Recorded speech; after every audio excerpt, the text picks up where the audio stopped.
po jako akawuwo. Ati tugenda kuddawa mutuyambe naye tuli bubi.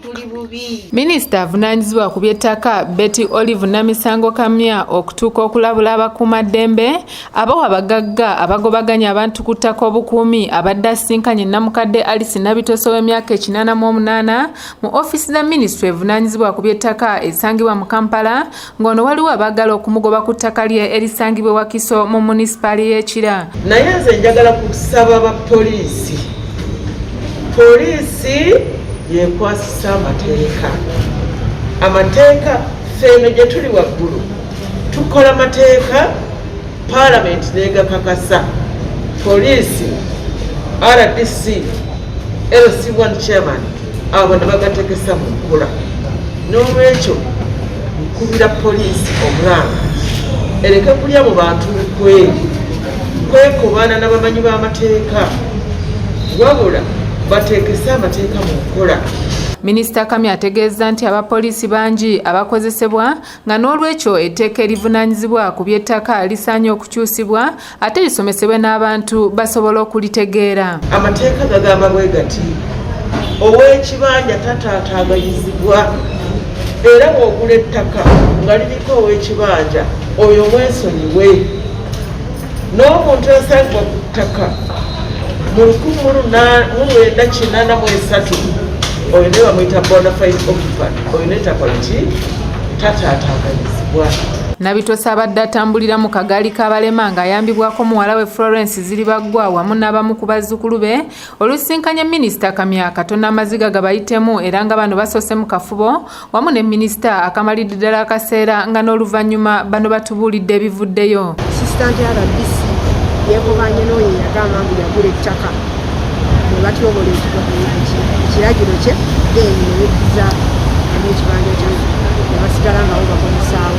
Minisita Kamya agumizza Namukadde Nabitosi era n'amuwa olunaku lwa bbalaza okugenda ku kibanja kino e Namugongo mu disitulikiti e Wakiso okugonjoola ensonga zonna nga n'enjuyi zombi ezikaayana bweziri. Kumaane tusisinkane mu maka g'omukyalo bandage ekibanja kyeboogerako n'ono omukyala gweboogerako n'omuntu abatataaganya naye tujja muwandiikira naye akoleki ajje abeerewo. Mu buufu bwe bumu abatuuze b'okukyalo Kanywa Musulu mu ggombolola y'Egombe mu disitulikiti e Wakiso bawanjagidde ab'obuyinza okubayamba ku mugagga Kamogo wa Kamoga Property Consultancy gwe bagamba nti yateeka kavyeti ku byapa by'ettaka lyabwe so nga ate byasalwako nga babasuubiza obutaddamu kubataataaganya.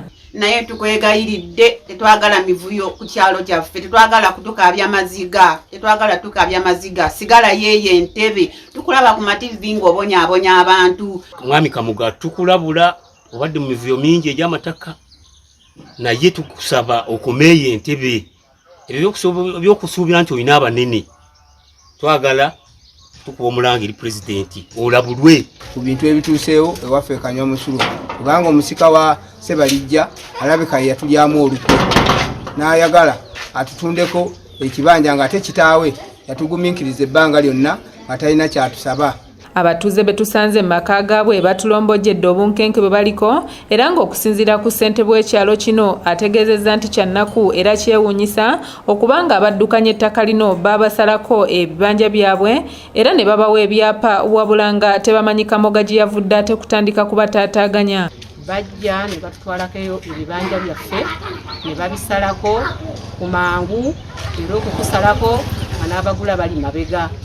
Mu buyinike obungi twakkiriza nga tetulina kyakkola naye tetwafuna byapa ate era twasigala mu bbanga. Ayamba abatuuze abawerera ddala enkaga n'okusoba abali ku ttaka lino nti nga balina ebyapa byabwe bawaayo ebibanja byabwe. Mu kwogerako n'abaddukanya ettaka lino batunnyonnyodde nti ettaka lino lyabwe bwoya ng'ebya Kamoga okutaataaganya abatuuze tebabimanyiiko. Naye baana abatuuze temweraliikirire ebintu byammwe byonna biri mu makubo matuufu. Saagala mweraliikirize nti oba naye wabula muganda waffe y'omu eyavaamu. Ku lukomo lw'essimu omugagga Kamoga agambye nti ettaka lino kkooti ye yayisa ekiragiro ekirissaako kavyeti olw'enkayana ezifumbekedde ku ttaka lino. Kkooti yali siba abaziri mu kkooti babadde bakulibba Norini Namawanda yakusakidde eggulire lino ku lwa ABS Television. Musajja atuli bubi atutwalaganya taata atutwalaganya